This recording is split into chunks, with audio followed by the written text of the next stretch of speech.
What's something only kids who grew up poor would understand? When I was 8, my third grade teacher announced our class would be taking a field trip to the Science Museum. The room lit up. Everyone started whispering excitedly about dinosaurs and IMAX movies and what snacks they'd bring. I was smiling too, until she said the trip cost $15.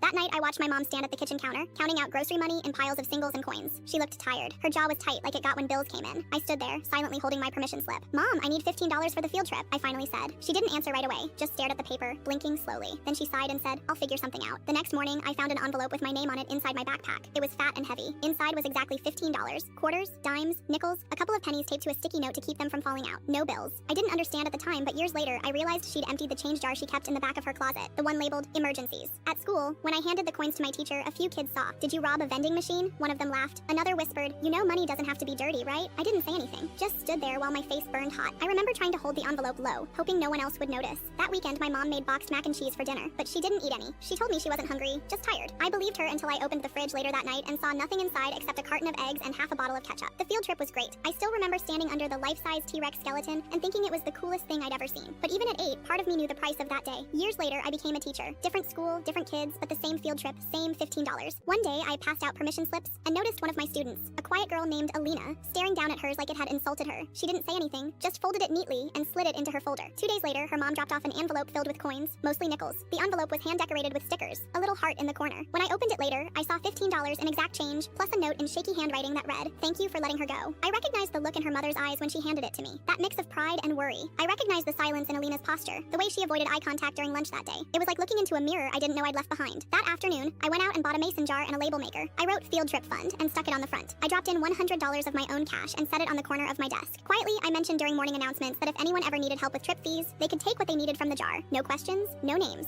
Over the next few months, parents started slipping in a few bucks during pickup. Some students dropped in extra change from snack money. One kid donated his birthday money because field trips are awesome and everyone should go. We've never missed a trip. The jar never runs empty. When it gets low, someone always adds to it. An envelope, a folded 20, once even a gift card that someone taped to the lid with a sticky note that said, "Use this if the jar runs out." This spring, we had another trip to the Science Museum. Alina went. She wore a new backpack and brought a homemade sandwich in foil. She asked me 3 times if we were going to see the T-Rex. I told her we were. When we got to the exhibit, she ran ahead and stood frozen under the giant skeleton, staring up with her mouth slightly open. She turned to me and whispered, "I can't believe it's real." I smiled, handed her my phone, and let her take a picture. Then I walked away to give her a moment alone with the dinosaur.